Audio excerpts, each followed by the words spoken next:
All right, friends, we have several clips to play in this video. The entire conversation between Caitlin Collins and Bill Barr lasted between 25 to 30 minutes, I believe. It was a masterclass. It was riveting from start to finish. Caitlin Collins was on her A game, and I encourage you to check the whole thing out. But several clips have gone viral already because it was a stunning, just a stunning situation between Collins and Barr. Some of the things that Barr said, the shocking, naked partisanship and cynicism from a guy who thinks Trump is a buffoon who's unfit for office. Staggering stuff. We're going to start with the first clip, though, which is actually relevant. I mean, many of the questions were tied to the recent Supreme Court oral arguments in which Trump's attorney asserted that Donald Trump is entitled to sell nuclear codes to foreign adversaries, assassinate his political rivals, and even stage a coup. Bill Barr, a lifelong conservative and attorney who believes in robust executive power, pushed back on a lot of that. I mean, clearly disagrees with it. But he also validated some of the claims that have recently come out, suggesting that Trump really does want to murder those who dislike him. I hear from a lot of Republicans who defend Trump saying, well, that's a hypothetical and that's ridiculous. But Alyssa Farah Griffin, who was Trump's communications director, posted yesterday and said that you were present at a moment when Trump suggested executing the person who leaked information that he went to the White House bunker when those George Floyd protests were happening outside the White House. Do you remember that?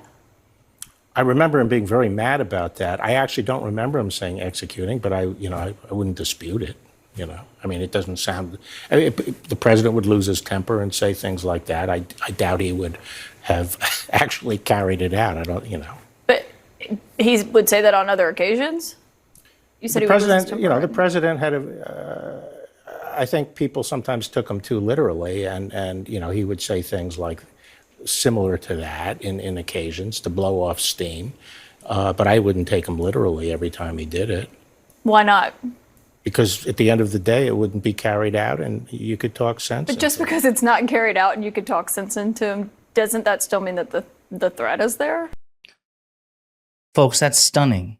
The Attorney General, the former Attorney General of the United States, a lifelong conservative Republican who thinks that Trump is unfit for office but will nonetheless back him anyway, says he won't dispute the characterization that Trump repeatedly threatened and expressed a desire to kill people who annoyed him as the sitting president.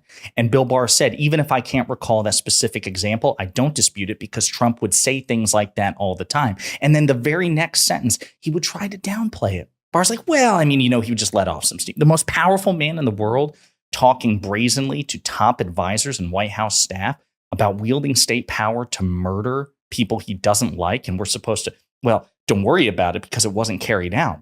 That's a recurring theme with Bill Barr, by the way, throughout this interview. He constantly says, listen, sure, Trump has these authoritarian impulses, but I'm not worried about it or not worried about it as much because the first time he was president, nobody carried the stuff out.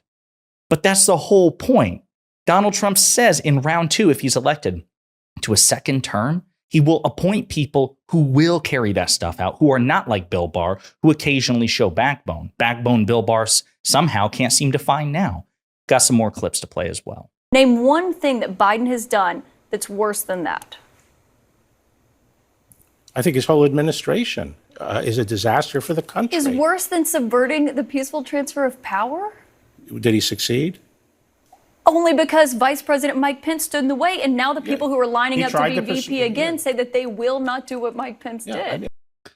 So Bill Barr, throughout the conversation, we'll play a clip here too, where she grills him on it, and he tries to give examples to justify why he thinks that President Biden is the greater threat to democracy. He doesn't deny that Trump is a threat to democracy, but he's like, listen, the Biden administration is a greater threat to democracy.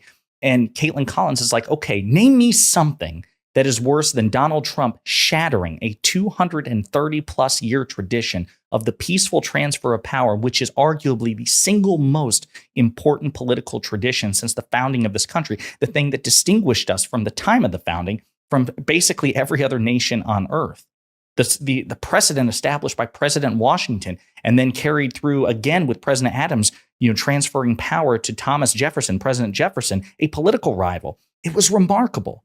And some of the examples that Bill Barr is about to give you will shock you. The things that he was like, well, this is worse than subverting the peaceful transfer of power. Some of the examples will shock you.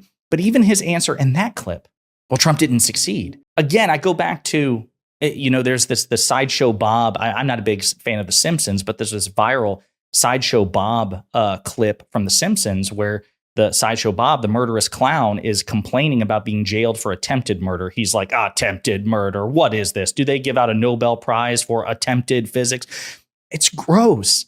The fact that Trump was too stupid to succeed, or the fact that Trump's the people who Trump immediately needed help from managed to find their backbone, like Mike Pence, to defy him. Trump doesn't get credit for that, especially when Trump says he's going to intentionally seek out others who will not do what Vice President Mike Pence and others did.